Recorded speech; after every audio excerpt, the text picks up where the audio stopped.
And then they did a package on Swerve and Christian Cage, which, okay, at least they're trying to promote their other world champion.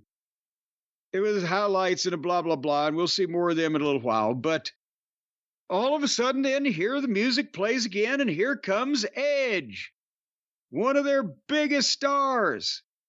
And he comes out on the stage, and the people are cheering, and suddenly, here comes Brody King and Buddy Matthews, and they jump him on the stage. He doesn't even get to the ramp part. He's still on the flat part. And they clocked him, and they throw him down the fucking ramp and into the stairs and into the ring. And then here comes Malachi Black walking out like he's going to get the fucking mail at the senior home, just slowly. And the heels are sliding the chairs in, and the Stooges hold Edge. And then, I swear to God, we've talked about this before, Malachi Black starts doing a boring promo while they're just holding the babyface immobile. And nobody's coming to help or stop it. And the fans start chanting, "Shut the fuck up." And I don't think that was heel heat, Brian. Do you? We had this discussion a couple weeks ago about please retire. And we'll have that discussion again later today. I don't think the fans really like this. I think it went on a long time. I've been of the belief that people were both sick of House of Black and sick of Adam Copeland. And when you put them together, you get a segment like this, which was atrocious. Well, and it was just, there was no urgency. There was no chaos. There was no jeopardy. There was no panic. There was no... And it's the AEW problem, too. The baby faces always get destroyed. They never, ever do anything other than get destroyed. Even when they get a comeback, they immediately get destroyed right after that.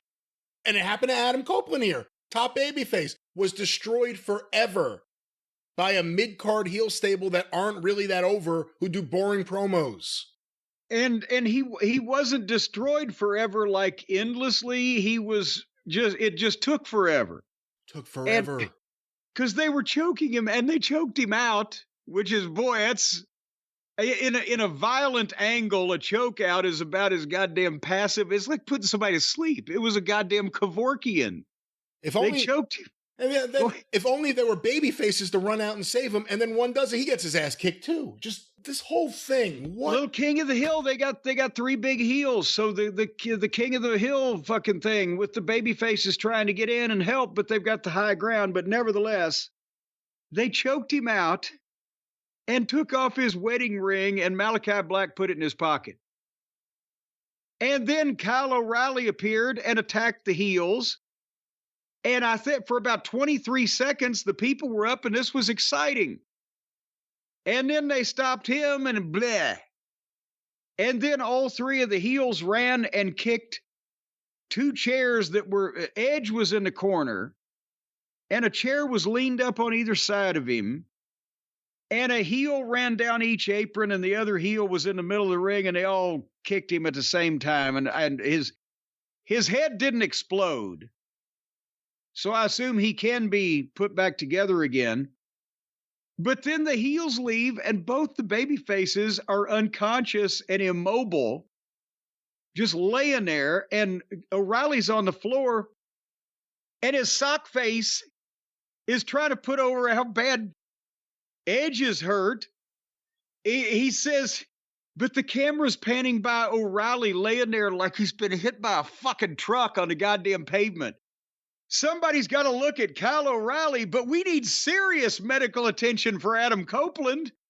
So wait a minute. So it's just a flesh wound. Get the goddamn part-time fucking unlicensed nurse out here to care for fucking O'Reilly. But is there a surgeon in the house for fucking Adam Copeland? Well, let's just stop for a second. He's such an idiot, Excalibur. And I always talk about how awful and counterproductive he is as a lead commentator. This episode specifically, he couldn't figure out what to say at several times. I'm serious. He couldn't. I know. Like at one point they were on him. They were on the desk, and he's like Like, he had no idea what he was saying, what he was pitching to. He couldn't just have small talk. He's so bad as a commentator. Him and Shivani together are audio poison. And until they're off lead commentary, or until both of them are off commentary together, you have endless problems. It's time to end the PWG experiment. After this Bucks feud plays out, because it's awful, remove Excalibur. He's garbage. Put Riccaboni on lead commentary. The AEW experiment may end when this Bucks angle plays out. And again, yes, they do have the young, the fresh, the intelligent Ian Riccaboni, or the old, the stupid, and the stale. Anyway, they did seriously, put Riccaboni and Caprice on there with Taz. It would be instantly better. You don't have to get rid of Taz. Make Shivani the interviewer. Put Excalibur on Collision and Rampage. Make him the victim of a collision. You got to fix this show. This is the main show. They don't do anything to fix this show. They just let the disease spread to other shows. Thank you, Dr. Kevorkian. Hey, he was a bad guy. But you're an infectious specialist. You can infect anything. He wasn't an infectious specialist. He was killing people. No, I said you're an infectious specialist. Oh, thank you. You can infect anything. I went to community college. Do they have infections in community college, or do you have to wait till you go to the state college? You can get a lot of infections in community college. Oh. Yeah.